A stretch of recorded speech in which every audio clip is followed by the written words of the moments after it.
ਵਾਹਿਗੁਰੂ ਜੀ ਕਾ ਖਾਲਸਾ ਵਾਹਿਗੁਰੂ ਜੀ ਕੀ ਫਤਿਹ। ਧੰਨ ਧੰਨ ਸ਼੍ਰੀ ਗੁਰੂ ਗੋਬਿੰਦ ਸਿੰਘ ਜੀ ਪਾਤਸ਼ਾਹ।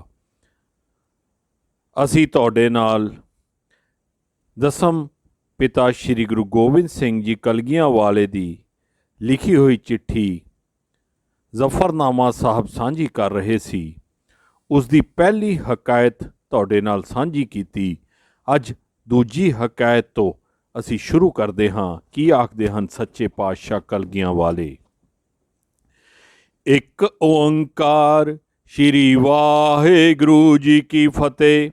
ਹਿਕਾਇਤ ਸੁਣੀ ਦੇਮ ਰਾਜ ਹੈ ਦਿਲੀਪ, ਨਿਸ਼ ਸਥੈ ਬੁਧੈ ਨਿਜ਼ਦ ਮਾਨੋ ਮਹੀਪ। ਇਹ ਔਰੰਗਜ਼ੇਬ ਮੈਂ ਰਾਜਾ ਦਲੀਪ ਦੀ ਕਹਾਣੀ ਸੁਣੀ ਹੈ, ਜੋ ਆਪਣੇ ਪਿਤਾ ਰਾਜਾ ਮਾਨ ਧਾਤਾ ਦੇ ਕੋਲ ਬੈਠਾ ਹੋਇਆ ਸੀ ਕਿ ਉਰਾ ਹਮੀ ਬੂਦ ਪਿਸਰੇ ਚਹਾਰ, ਕਿ ਦਰ ਰਜ਼ਮ ਦਰ ਬਜ਼ਮ ਆਮੂ ਖਤਹ ਕਾਰ। ਉਸ ਰਾਜੇ ਮਾਨ ਦਾਤਾ ਦੇ 4 ਪੁੱਤਰ ਸਨ, ਜਿਨ੍ਹਾਂ ਨੇ ਜੰਗ ਤੇ ਮਜਲਸ ਦੇ ਸਾਰੇ ਕੰਮ ਸਿੱਖੇ ਹੋਏ ਸਨ। ਬਰਜ਼ਮ ਅੰਦਰਾਂ ਹਮਚੂ ਅਜ਼ ਸ਼ੇਰ ਮਸਤ, ਕਿ ਚਾਬਕ ਰਿਕਾਬ ਅਸਤੋ ਗੁਸਤਾਖ ਦਸਤ।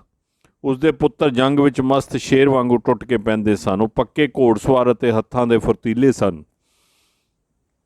ਚਹਾਰੋ ਸ਼ਹੇ ਪੇਸ਼ ਪਿਸਰਾਂ ਬੁਖਾਂਦ, ਜੁਦਾ ਬਰ ਜੁਦਾ ਕੁਰਸੀਏ ਜਰ ਨਿਸਾਂਦ। ਉਹਨਾਂ 4 ਪੁੱਤਰਾਂ ਨੂੰ ਰਾਜ ਨੇ ਆਪਣੇ ਕੋਲ ਬੁਲਾਇਆ ਤੇ ਸੋਨੇ ਦੀਆਂ ਕੁਰਸੀਆਂ ਤੇ ਵੱਖੋ ਵੱਖ ਬਿਠਾਇਆ। ਬੇਪੁਰਸ਼ੀਦ ਦਾਨਾਈ ਦੌਲਤ ਪ੍ਰਸਤ, ਅਜ਼ੀ ਅੰਦਰੂ ਬਾਦਸ਼ਾਹੀ ਕਸ ਅਸਤ। ਫਿਰ ਮਾਨਦਾਤਾ ਰਾਜੇ ਨੇ ਦੌਲਤ ਵਧਾਉਣ ਵਾਲੇ ਸਿਆਣੇ ਵਜ਼ੀਰ ਨੂੰ ਪੁੱਛਿਆ ਕਿ ਇਹਨਾਂ 4 ਪੁੱਤਰਾਂ ਵਿੱਚੋਂ ਰਾਜ ਗੱਦੀ ਦੇ ਯੋਗ ਕੌਣ ਹੈ? ਸ਼ੁਨੀਦ ਆਰੂ ਦਾਨਈ ਦਾਨਿਸ਼ ਨਿਹਾਦ, ਬ ਤਮਕੀਨ ਪਾਸਕ ਅਲੰਬਰ ਕੁਸ਼ਾਦ। ਜਦੋਂ ਬੁੱਧੀਵਾਨ ਵਜ਼ੀਰ ਨੇ ਰਾਜੇ ਦੀ ਇਹ ਗੱਲ ਸੁਣੀ ਤਾਂ ਉਸਨੇ ਉਸ ਦੀ ਪਦਵੀ ਦਾ ਝੰਡਾ ਉੱਚਾ ਕੀਤਾ, ਭਾਵ ਜਵਾਬ ਦੇਣ ਲੱਗਾ। ਬ ਗੁਫਤੰਦ ਖੁਸ਼ਦੀਨ ਦਾਨਾਈ ਨਗਜ਼, ਕਿ ਯਜ਼ਦਾਂ ਸ਼ਨਾ ਅਸਤੂ ਆਜ਼ਾਦ ਮਗਜ਼। ਵਜ਼ੀਰ ਨੇ ਉੱਤਰ ਦਿੱਤਾ, ਹੇ ਰਾਜਨ, ਤੁਸੀਂ ਆਪ ਹੀ ਧਰਮਾਤਮਾ, ਬੁੱਧੀਮਾਨ ਤੇ ਅਕਲਮੰਦ ਹੋ। ਤੁਸੀਂ ਪ੍ਰਭੂ ਦੀ ਪਛਾਣ ਕਰਨ ਵਾਲੇ ਤੇ ਸੁਤੰਤਰ ਦਿਮਾਗ ਵਾਲੇ ਹੋ। ਮਰਾ ਕੁਦਰਤੇ ਨੇਸਤ ਈ ਗੁਫਤ ਨੀਸਤ, ਸੁਖਨ ਗੁਫਤਨੂ ਬਿਕਰ ਜਾਂ ਸੁਫਤ ਨੀਸਤ। ਹੇ ਰਾਜਨ, ਆਪ ਦੇ ਸਵਾਲ ਦਾ ਉੱਤਰ ਦੇਣ ਦੀ ਮੇਰੀ ਵਿੱਚ ਸ਼ਕਤੀ ਨਹੀਂ, ਕਿਉਂਕਿ ਆਪ ਦੇ ਸਵਾਲ ਬਾਰੇ ਜੋ ਬਚਨ ਕਰਨਾ ਹੈ ਉਹ ਇਉਂ ਹੈ ਜਿਵੇਂ ਕੁਆਰੀ ਲੜਕੀ ਦੀ ਜਾਨ ਨੂੰ ਵਿੰਨਣਾ ਹੋਵੇ। ਅਗਰ ਸ਼ਹਿ ਬਿਗੋਦ ਬਿਗਿਓਮ ਜਵਾਬ, ਨੁਮਾਇਮ ਬ ਤੋਹਾਲ ਈ ਬਾ ਸਵਾਬ। ਹੇ ਰਾਜਨ, ਜੇ ਤੁਸੀਂ ਆਖੋ ਤਾਂ ਮੈਂ ਉੱਤਰ ਦਿਆਂ ਤੇ ਮੈਂ ਤੁਹਾਨੂੰ ਚੰਗੀ ਤਰ੍ਹਾਂ ਇਸ ਵਰਤਾਂਤ ਨੂੰ ਵਿਸਥਾਰ ਨਾਲ ਦਿਖਾ ਦਿਆਂ। ਹਰਾਂ ਕਸ ਕੇ ਯਜ਼ਦਾਨੋ ਜ਼ਾਰੀ ਦਿਹਦ, ਬਕਾਰੇ ਜਹਾਂ ਕਾਮਗਾਰੀ ਦਿਹਦ। ਜਿਸ ਕਿਸੇ ਦੀ ਅਕਾਲ ਪੁਰਖ ਸਹਾਇਤਾ ਕਰਦਾ ਹੈ, ਸੰਸਾਰ ਵਿੱਚ ਉਸ ਨੂੰ ਹਰ ਕੰਮ ਵਿੱਚ ਸਫਲਤਾ ਪ੍ਰਾਪਤ ਹੁੰਦੀ ਹੈ। ਕਿ ਈ ਰੱਬ ਅਕਲ ਆਜ਼ਮਾਈ ਕਨੀਮ, ਵਜ਼ਾਂ ਪਸਬਾ ਕਾਰ ਆਜ਼ਮਾਈ ਕੁਨੀਮ। ਹੇ ਰਾਜਨ, ਸਾਨੂੰ ਚਾਹੀਦਾ ਹੈ ਕਿ ਪਹਿਲਾਂ ਅਸੀਂ ਇਹਨਾਂ ਦੀ ਸਿਆਣਪ ਦੀ ਪਰਖ ਕਰੀਏ, ਫਿਰ ਇਸ ਤੋਂ ਪਿੱਛੋਂ ਇਹਨਾਂ ਦੇ ਕੰਮ ਦੀ ਅਜਮਾਇਸ਼ ਕਰੀਏ। ਯਕੇਰਾ ਦਿਹਦ ਫੀਲ ਦਹੇ ਹਜ਼ਾਰ ਮਸਤ, ਹਮੈ ਮਸਤੀਓ ਮਸਤ ਜ਼ੰਜੀਰ ਬਸਤ। ਰਾਜੇ ਨੇ ਇੱਕ ਪੁੱਤਰ ਨੂੰ 10,000 ਮਸਤ ਹਾਥੀ ਦਿੱਤੇ, ਜੋ ਸਾਰੇ ਹੀ ਜੰਜ਼ੀਰਾਂ ਨਾਲ ਬੰਨੇ ਹੋਏ ਸਨ।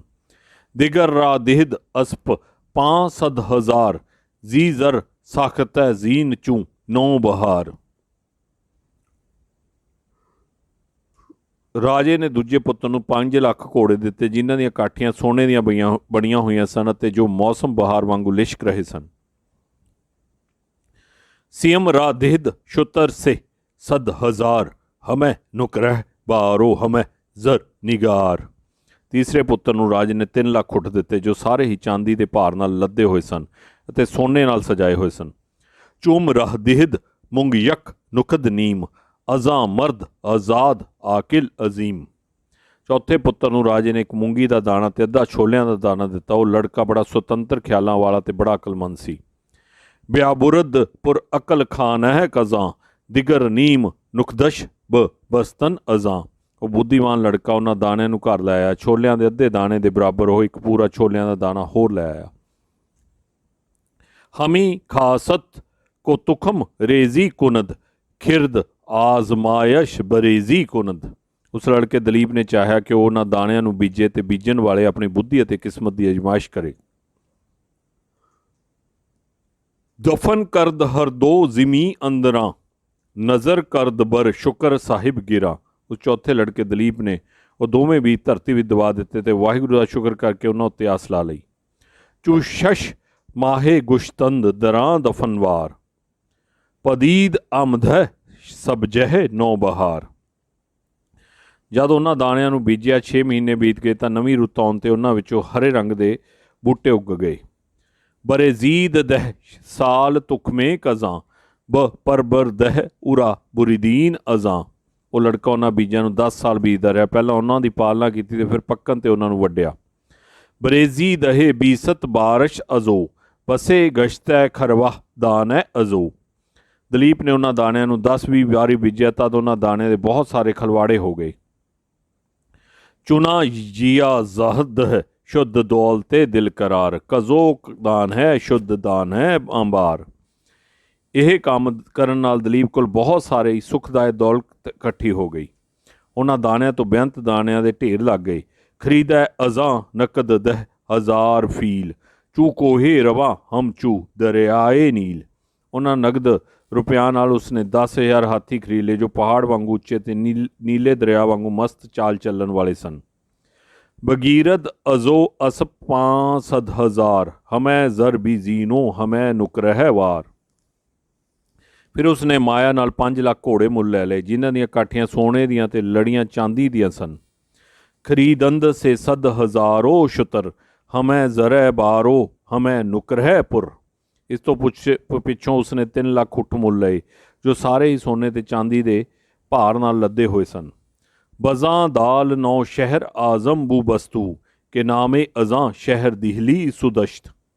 ਦਲੀਪ ਨੇ ਉਸ ਦਾਲ ਦੀ ਆਮਦਨ ਤੋਂ ਇੱਕ ਵੱਡਾ ਸ਼ਹਿਰ ਵਸਾਇਆ। ਦਾਲ ਦੀ ਆਮਦਨ ਤੋਂ ਵਸਾਏ ਉਸ ਸ਼ਹਿਰ ਦਾ ਨਾਂ ਦਿੱਲੀ ਰੱਖਿਆ। ਦਿਗਰ ਦਾਨ ਹੈ ਰਾਬਸਤ ਮੂੰਗੀ ਪਟਨ ਚੂ ਦੋਸਤਾਂ ਪਸੰਦਸਤੂ ਦੁਸ਼ਮਨ ਫਿਕਨ। ਦੂਜੇ ਮੂੰਗੀ ਦੇ ਦਾਣੇ ਦੀ ਆਮਦਨ ਤੋਂ ਮੂੰਗੀ ਪਟਨ ਦਾ ਨਾਂ ਸ਼ਹਿਰ ਵਸਾਇਆ ਜੋ ਮਿੱਤਰਾਂ ਦੇ ਮਨ ਨੂੰ ਪ੍ਰਸੰਨਤਾ ਦੇਣ ਵਾਲਾ ਸੀ ਅਤੇ ਦੁਸ਼ਮਣਾਂ ਦੇ ਦਿਲ ਨੂੰ ਤੋੜਨ ਵਾਲਾ ਸੀ।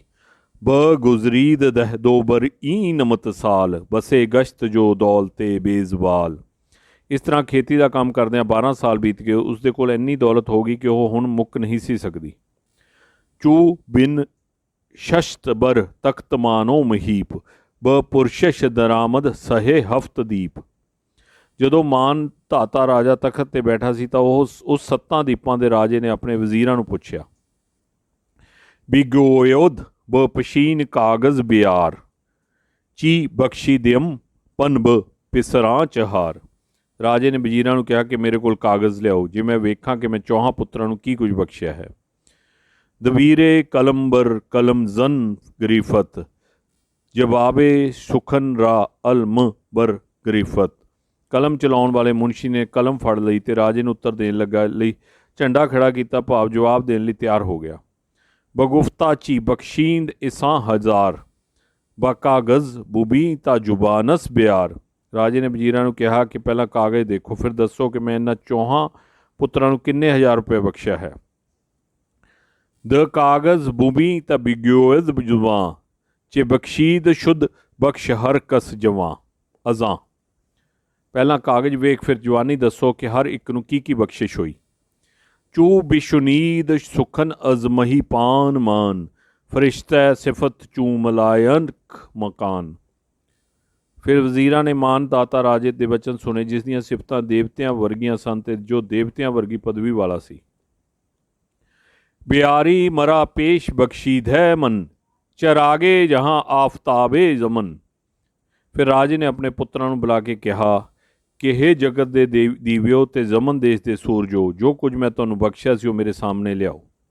ਭਾਵ ਰਾਜੇ ਨੇ ਵਜ਼ੀਰਾਂ ਨੂੰ ਸਾਰਾ ਹਿਸਾਬ ਪੁੱਛਿਆ ਕਿ ਮੈਂ ਆਪਣੇ 4 ਪੁੱਤਰਾਂ ਨੂੰ ਕੀ ਕੁਝ ਦਿੱਤਾ ਸੀ। ਵਜ਼ੀਰਾਂ ਨੇ ਸਾਰਾ ਵਹੀ ਖਾਤਾ ਵੇਖ ਕੇ ਪੂਰਾ ਵੇਰਵਾ ਰਾਜੇ ਨੂੰ ਦੱਸਿਆ। ਫਿਰ ਰਾਜੇ ਨੇ ਪੁੱਤਰਾਂ ਨੂੰ ਸੱਦ ਕੇ ਕਿਹਾ ਕਿ ਮੈਂ ਜੋ ਕੁਝ ਤੁਹਾਨੂੰ ਦਿੱਤਾ ਸੀ ਉਹ ਸਾਰਾ ਕੁਝ ਮੇਰੇ ਸਾਹਮਣੇ ਲਿਆਓ। ਬਿਓਦ ਕੀ ਮੁਰਦੰਦ ਬਾਜ਼ੇ ਮੁਹਿੰਮ ਕਿ ਮਾਂ ਹਮ ਬਸਾਫੀਲ ਬਖਸ਼ੀ ਦੈਮ। ਸਭ ਤੋਂ ਵੱਡੇ ਪੁੱਤਰ ਨੇ ਕਿਹਾ ਕਿ ਤੁਹਾਡੇ ਬਖਸ਼ੇ ਹੋਏ ਹਾਥੀਆਂ ਵਿੱਚੋਂ ਕਈ ਤਾਂ ਜੰਗ ਵਿੱਚ ਮਾਰੇ ਗਏ ਸਨ ਤੇ ਕਈ ਮੈਂ ਲੋਕਾਂ ਤੋਂ ਸੇਵਕਾਂ ਨੂੰ ਬਖਸ਼ ਦਿੱਤੇ ਸਨ। ਹੁਣ ਮੇਰੇ ਕੋਲ ਇੱਕ ਵੀ ਹਾਥੀ ਨਹੀਂ। ਵਾਹਿਗੁਰੂ ਜੀ ਕਾ ਖਾਲਸਾ, ਵਾਹਿਗੁਰੂ ਜੀ ਕੀ ਫਤਿਹ। ਧੰਨ ਧੰਨ ਸ਼੍ਰੀ ਗੁਰੂ ਗੋਬਿੰਦ ਸਿੰਘ ਜੀ ਪਾਤਸ਼ਾਹ ਕਲਗੀਆਂ ਵਾਲੇ।